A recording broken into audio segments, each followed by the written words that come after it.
Good morning friends.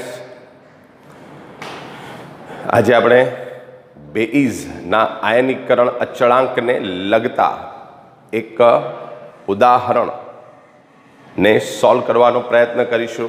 Okay, ચાલો પહેલાં તો ઉદાહરણ આપણે એકવાર જોઈ લઈએ. તો એનિલીનના 0.001 મોલર દ્રાવણની પીએચ ગણો. એનિલીનનો આયનીકરણ અચળાંક 4.27 × 10⁻10 છે. દ્રાવણમાં એનિલીનનો આયનીકરણ અંશ અને તેના સંયુગ્મી એસિડની મોલર સાંદ્રતા શોધો. ઓકે, આપણે આગળ એક એસિડના આયનીકરણ અચળાંકને લગતો દાખલો જોયેલો. સેમ એ જ પદ્ધતિથી આપણે અહીં એનો ઉકેલ શોધવાનો પ્રયત્ન કરીશું. બરાબર, પણ પહેલી વાત, અહીં તમને આપેલું છે એનિલીન. તો એનિલીન શું છે? બેઝ છે. પહેલી વાત, એનું જે સૂત્ર છે તે C6H5NH2, બેન્ઝીન રિંગ પર NH2. બરાબર, એને કહેવામાં આવે છે એનિલીન. ઓકે, તો હવે એની પાણી સાથે પ્રક્રિયા થાય તો કે C6H5NH2 પ્લસ એની પ્રક્રિયા થાય H2O સાથે. It will gives you C6H5NH4NH3 +1 વત્તા OH-1. બરાબર, તો આ જે છે તે આપણો બેઝ છે. બરાબર, આ જે છે તે એનો સંયુગ્મી એસિડ છે. કોઈ બી સ્પીસીસમાં H+1 વધે તો એને સંયુગ્મી એસિડ કહેવાય. કોઈ બી સ્પીસીસમાં H+1 ઉમેરીએ તો એનો સંયુગ્મી એસિડ મળે. એસિડ પોઝિટિવ વાળો હોય, બેઝ નેગેટિવ વાળો હોય. અમુક ક્લ્યુ યાદ રાખવાના, અમુક પોઈન્ટ્સ યાદ રાખવાના. ઓકે, ચાલો હવે એઝ ઇટ ઇઝ જેમ આપણે દાખલો કરીએ છીએ, શરૂઆતમાં આની સાંદ્રતા, બરાબર, આની સાંદ્રતા 1 મોલર લઈએ. પાણીને આપણે ગણતા નથી તો આની સાંદ્રતા 0, આની સાંદ્રતા 0. ધારો કે પ્રક્રિયક છે તે વપરાય છે, નિપજ છે તે મળે છે. આ આલ્ફા વપરાય તો આ આલ્ફા મળે, આ આલ્ફા મળે. બરાબર, સેમ આગળ આપણે ગણી ચૂક્યા છે. તો હવે સંતુલને બાકી કેટલું રહે? તો 1 હતો, એમાંથી આલ્ફા વપરાઈ ગયો, 1 - આલ્ફા. આ આલ્ફા મળ્યો, એ જ આપણો નફો. હવે સી જોવાનું. બરાબર, હવે સંતુલને મોલર સાંદ્રતા, સંતુલને ફાઇનલ સાંદ્રતા, સી એટલે શરૂઆતની સાંદ્રતા, દેટ ઇઝ 0.001. તો 0.001 × 1 - alpha is equal two 0.001 × alpha, 0.001 × alpha, અથવા અહીંયા તમે સી આલ્ફા પણ લખી શકો. બરાબર, ઓકે, એ વસ્તુ સરળ રહેશે. છેલ્લે આપણે સી અંદર ઉમેરી દઈશું. બરાબર, ઓકે, અને જે સરળ થાય એ જ કામ કરવાનું. ફરી સી × 1 - આલ્ફા, અહીંયા થશે સી આલ્ફા, અહીંયા થશે સી આલ્ફા. હવે બેઝ છે, બેઝ એટલે કેબી માટે સૂત્ર માંડવાનું. બરાબર, ઓકે, કેબી માટે આપણે સૂત્ર માંડીશું તો કેબી ઇઝ ઇક્વલ ટુ બેઝનો આયનીકરણ અચળાંક એટલે કે કેબી બરાબર નિપજ C6H5NH3 +1 into OH-1 upon concentration of C6H5NH2. પાણીની સાંદ્રતાને આપણે અચળ લઈએ છીએ. So therefore KB is equal to આ બંનેની વેલ્યુ મૂકીએ C alpha into C alpha upon C into 1 minus alpha C cancel એટલે KB ની વેલ્યુ તમને મળશે KB is equal to C into alpha square upon 1 minus alpha. Okay, ચાલો હવે KB ની વેલ્યુ તમને આપેલી છે. એનિલિનનો આયનીકરણ અચળાંક 4.27 ગુણ્યા 10⁻10 તો 4.27 into 10⁻10 is equal to C alpha square. C ની વેલ્યુ મૂકીએ 0.001 બરાબર into alpha square upon 1 minus alpha. એ તો એઝ ઇટ ઇઝ રહેશે બરાબર. ઓકે, તો હવે આને ગુણાકાર કરીએ, ક્રોસ ગુણાકાર 4.27 ગુણ્યા 10⁻10 કૌંસમાં 1 minus alpha is equal two 0.001 alpha square બરાબર. હવે 4.27 ગુણ્યા 10⁻10 માઇનસ 4.27 ગુણ્યા 10⁻10 આલ્ફા આના બાજુ લઈ આવીએ તો માઇનસ 0. અચ્છા અત્યારે રવા દઈએ બરાબર 0.001 આલ્ફા સ્ક્વેર. આ બધી રકમોને પેલી બાજુ લઈ જઈએ તો 0.001 આલ્ફા સ્ક્વેર ઇન્ટુ આ પેલી બાજુ જશે એટલે આ શું થઈ જશે પ્લસ 4.27 ગુણ્યા 10⁻10 આલ્ફા અને આ થઈ જશે માઇનસ 4.27 ગુણ્યા 10⁻10 બરાબર 0. ફરી 0.001 આલ્ફા સ્ક્વેર પેલી બાજુ ગયા વત્તા 4.27 ગુણ્યા 10⁻10 આલ્ફા અને આ પેલી બાજુ જાય તો માઇનસ 4.27 ગુણ્યા 10⁻10 ઇઝ ઇક્વલ ટુ 0 બરાબર. હવે શું કરીએ, ફરી આપણી પાસે સમીકરણ છે 0.001 આલ્ફા સ્ક્વેર વત્તા 4.27 into 10⁻10 alpha minus 4.27 into 10⁻10 is equal two 0.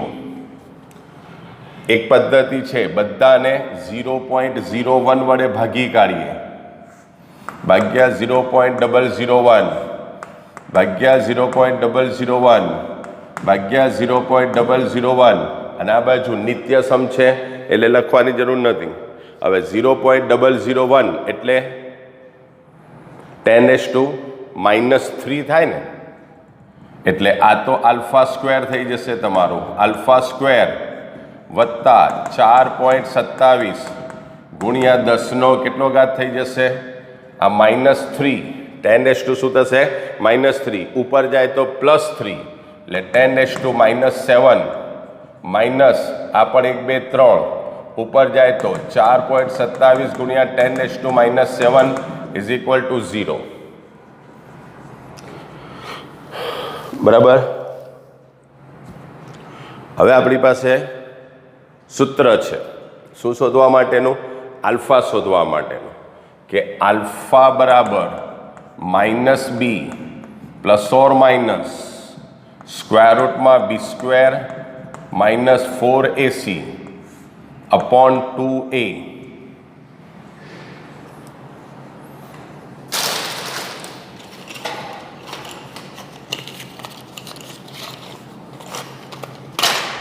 ફરી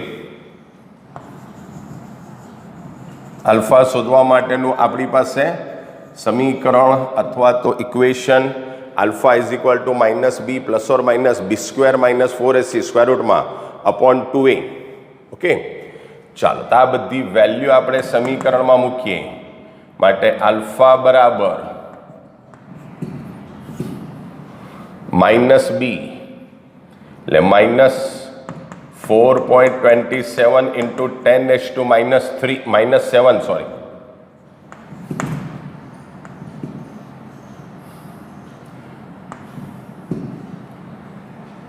into plus or minus square રૂટમાં b² એટલે 4.27 ગુણ્યા 10⁻⁷ આખાનો વર્ગ. આ થશે b², બરાબર. અહીંથી -4ac તો કે -4 એ તો એક જ છે ગુણ્યા c એટલે 4.27 ગુણ્યા 10⁻⁷. બરાબર. ફરી પાછું નીચે જ લખું છું. બરાબર. ચાલો -b પાછું એકવાર 4.27 ગુણ્યા 10⁻⁷ minus plus or minus square રૂટમાં b² 4.27 ગુણ્યા 10⁻⁷ આખાનો વર્ગ -4 a એટલે 1 ગુણ્યા c એટલે -4.27 ગુણ્યા 10⁻⁷. આખી વસ્તુ સ્ક્વેર રૂટમાં છેદમાં 2a 2 ગુણ્યા 1 એટલે 2 જ રહેવાનું. ઓકે, ચાલો તમારે પણ સાથે ગણતરી કરતા જવાનું. Is equal to -4.27 into 10⁻⁻27 plus or minus square રૂટમાં b² એટલે 4.27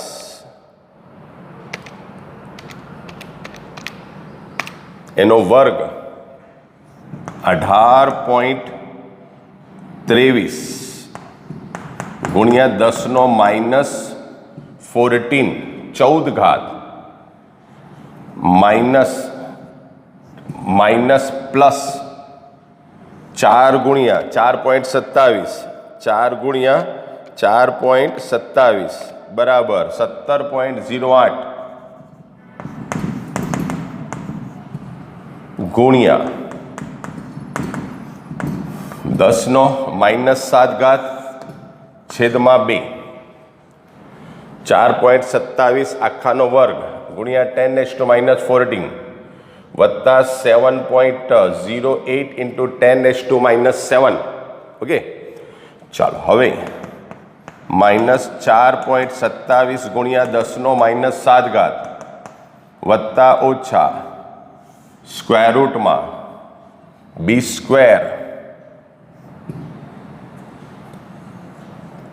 એ આપણે મેળવી લીધો. બરાબર. ઓકે, આ બંને વેલ્યુ આપણને મળી ગઈ, પરંતુ આ જે વેલ્યુ છે એમાં ઘાત છે -14.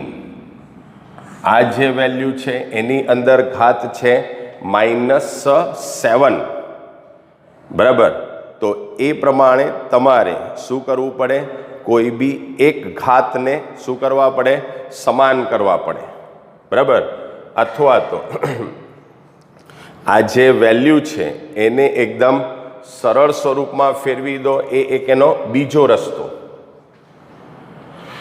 બરાબર. હવે -14 એટલે કેવો ઘાત છે? બેકી ઘાત. અને અહીંયા -7 એ કેવો ઘાત છે? એકી ઘાત છે. બરાબર. ઓકે, ચાલો આને આપણે થોડુંક અલગ રીતે સમજવાનો શું કરીશું? પ્રયત્ન. ઓકે,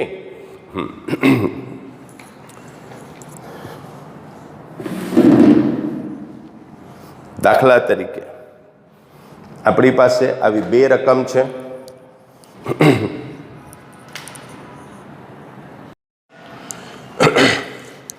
ઓકે, હવે આ જે રકમ છે ને તે બહુ જ નાની રકમ છે. એને તમે લખો ને તો 0.00000012 પછી 1823 એવો નંબર આવે. આ સંખ્યા ક્વાઇટ મોટી સંખ્યા કહેવાય. એટલે બંનેનો જે સરવાળો છે ને એ લગભગ આના જેટલો જ થશે. તમે એને સાદા રૂપમાં ફેરવીને સરવાળો કરશો તો બી જવાબ તમને આટલો જ મળશે. 17. એટલે આને આપણે શું કરીએ છીએ, ખૂબ નાની છે એટલે એવોઇડ કરીએ છીએ. એનો જવાબ તમને મળશે 17.08 ગુણ્યા 10⁻⁷. હવે એને બેકી ઘાતમાં મારે ફેરવવા હોય તો હું લખીશ 1.708 ગુણ્યા 10⁻⁻6. બરાબર? ઓકે, છેદમાં 2 તો ખરા જ. બરાબર. હવે -4.27 ગુણ્યા 10⁻⁷ વત્તા ઓછા. હવે વર્ગમૂળમાં 1.708 એટલે કે 1.708નું શું કરવાનું, વર્ગમૂળ લેવાનું.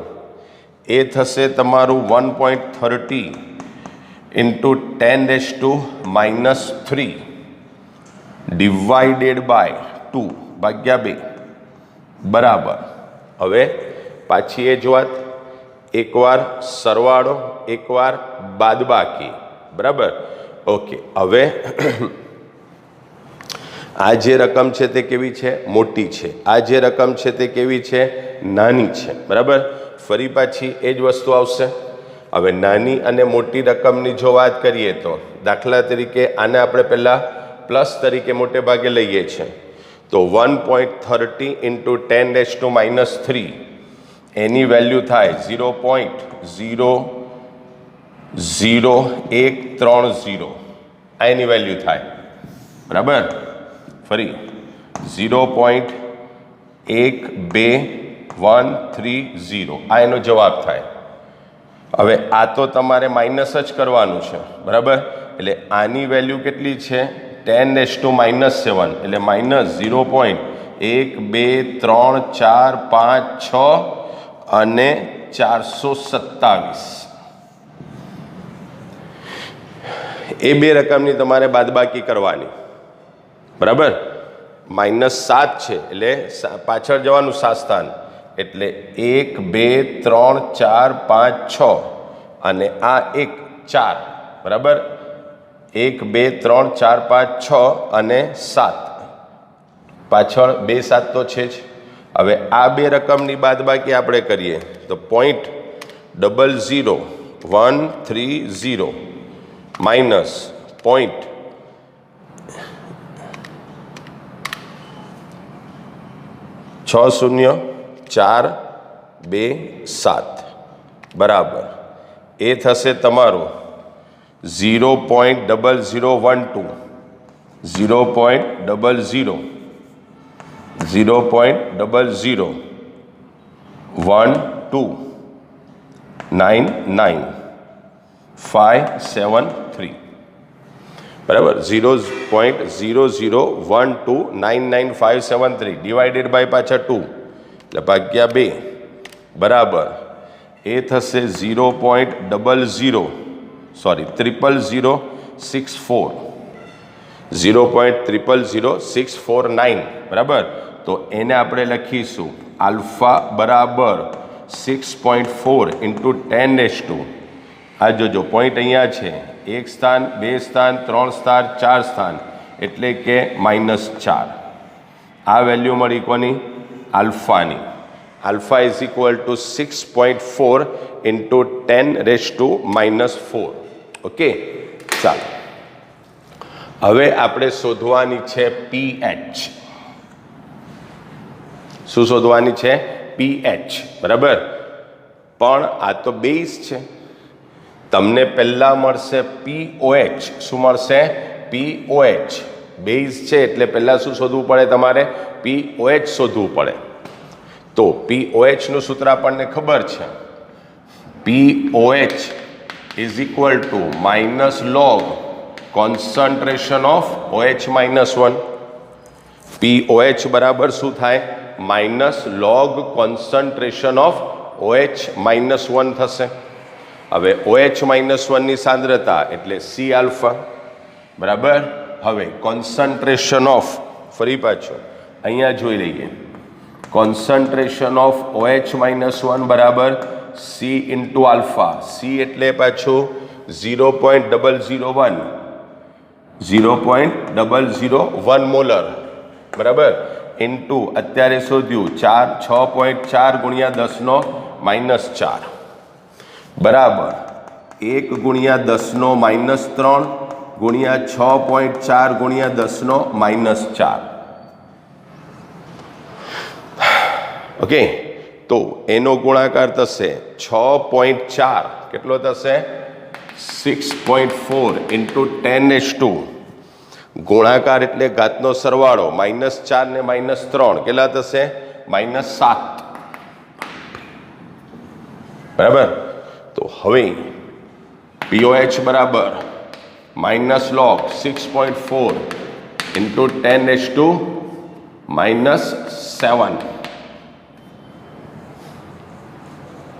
બરાબર, -log 6.4 ગુણ્યા 10⁻⁷, બરાબર માઇનસને બહાર રાખીએ, log 6.4 ઓછા પેલા 7, માઇનસને બહાર રાખીએ, log 6.4 એટલે 0.64 નો log જોવાનો.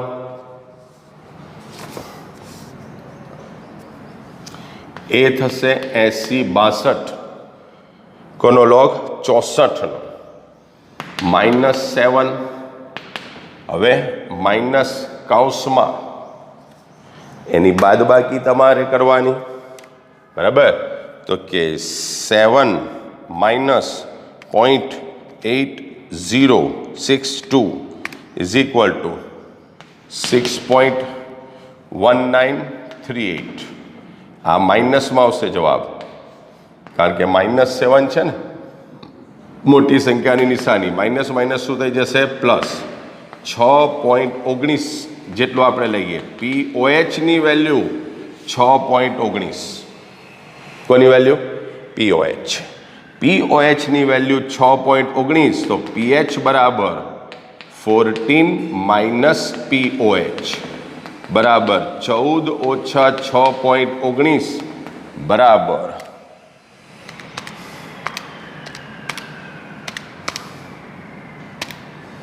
એ થશે 7.81.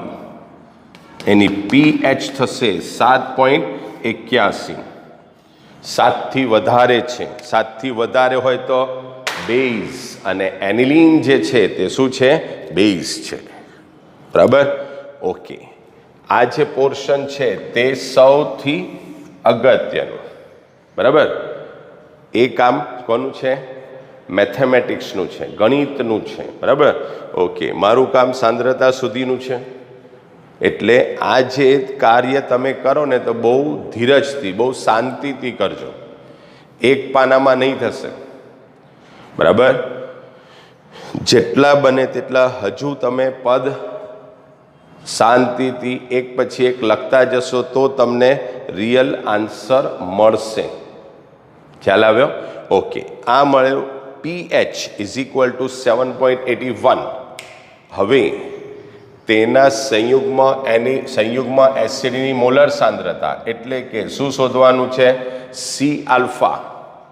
સંયુગ્મી એસિડ કયો છે C6H5NH3, એને માટે C આલ્ફા આપણે શોધેલો જ છે, કેટલો 6.4 ઇન્ટુ 10⁻⁷, એટલે સંયુગ્મી